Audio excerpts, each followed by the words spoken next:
Howdy, my name is Dzierzanowski. Today I'm going to be talking about the loss of civil discourse in America and a policy path that I think could really help our society as a whole.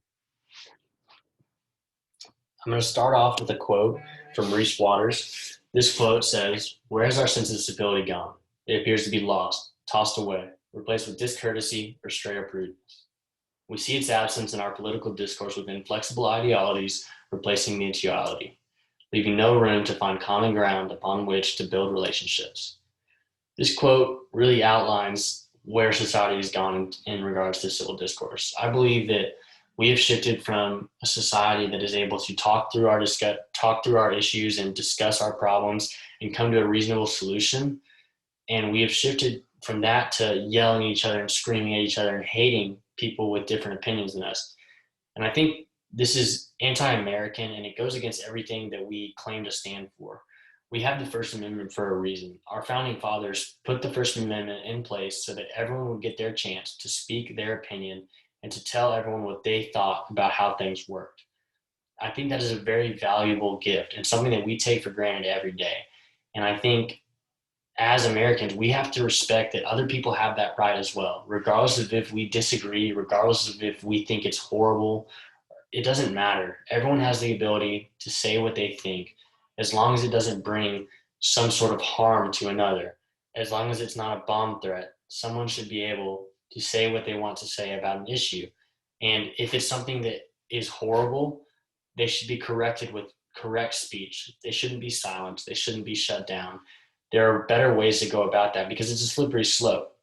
The truth about censorship and cancel culture is that it's a slippery slope. I mean, it starts in one place, but then the bar keeps moving backwards. And at the end of the day, the better solution is to expand on the ideologies and really sit down with someone you disagree with, or sit down with someone that has views that are way out there or way further from what you think. And you have to sit down and understand why they think the way they do. And you might not come to an agreement at the end, but at least you tried and at least you gave them the respect that they deserve, regardless of their opinions.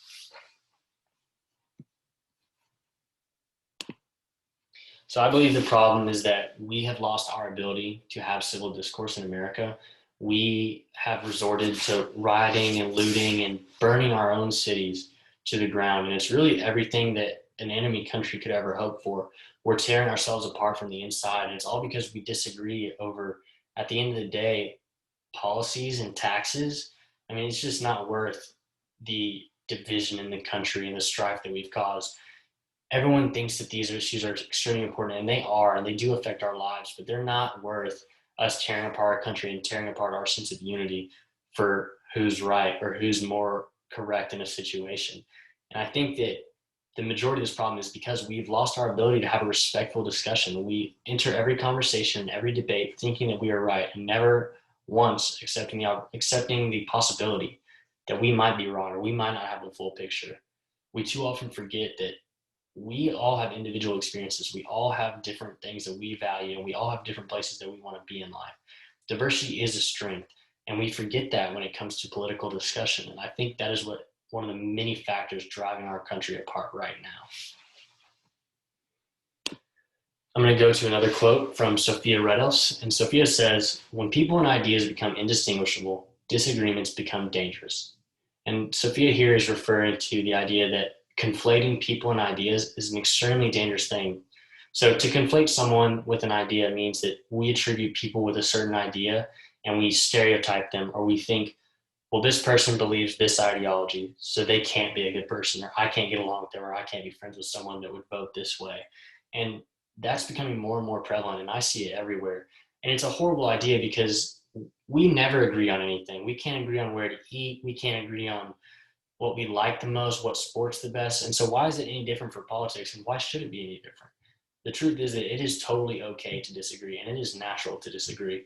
And so for us to be so arrogant that we assume that we are always right and anyone that doesn't agree with us, we can't get along with, that's extremely foolish. And it's something that I think is very important that not many people think about too often.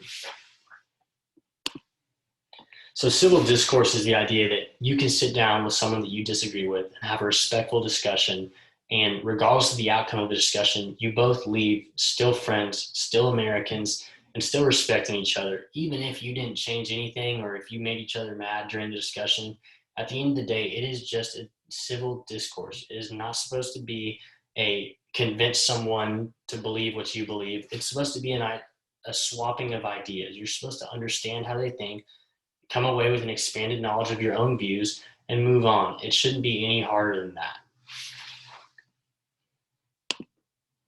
In terms of policy, I think something that exacerbates this issue is that too often we see our politicians and our news people and our leaders throwing names and labels at people that often are extremely far out there. Some of these labels that we hear on TV, I mean, every other day, someone's racist, someone's homophobic, someone's socialist, any label you can think of, they're just throwing these labels out here so carelessly. And there are a couple effects of this. For one, I think that it devalues the actual word and the meaning, because oftentimes they're throwing these labels out to apply to people that aren't necessarily what those words mean, but it's a defense tactic against someone you disagree with. And it distracts the audience from the actual issues at hand, because they conflate people with those words and those ideas, and they think, okay, well, I can never trust this person on anything because another person said they were this. And I think that's extremely dangerous, and I believe that the policy should be to hold anyone who says something like this in a public sphere accountable. They should have the burden of proof. If you are to call someone a Nazi or a socialist or any sort of word like that that evokes an emotional response from the audience, you should have to back it up, and it should be punishable by a fine or some sort of ramification, so that we can't just devalue these words and use these words to silence the arguments of the people. And it happens on both sides. Both sides call each other names, and they come up with all these ways to accuse each other of these things that really most are not. And these words used to be extreme in meaning, and it seems like they aren't anymore.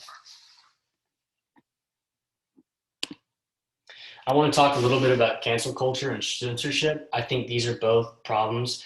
Once again, I believe, and I think the right decision to deal with issues that you disagree with is to correct them with speech. I don't think that we should be silencing anyone. I don't think that we should be censoring anyone. And I don't think people's lives should be ruined because someone disagrees with them. And I think it's a slippery slope. And I think it's really, really hard to determine where the line is, who gets to decide where the line is crossed, and where that's going to go in the future. I believe that we've gotten into a habit of canceling and censoring anyone that we disagree with. And I think that it's extremely dangerous, because we should be correcting speech, or at least hearing the speech that they have to give, rather than just silencing them and never letting anyone learn from them. Because at the worst, if you listen to someone that you disagree with extremely, you should come away with that with a better understanding of why you disagree with that person, rather than just dismissing it from the onset. I think it's dangerous, and I also think it's foolish to think that we should have power over who's speaking about what. I think everyone has their First Amendment right, and even if they might say some horrible things, they have their right, and it's up to us to filter through all the mess and decide what's important and what we actually believe.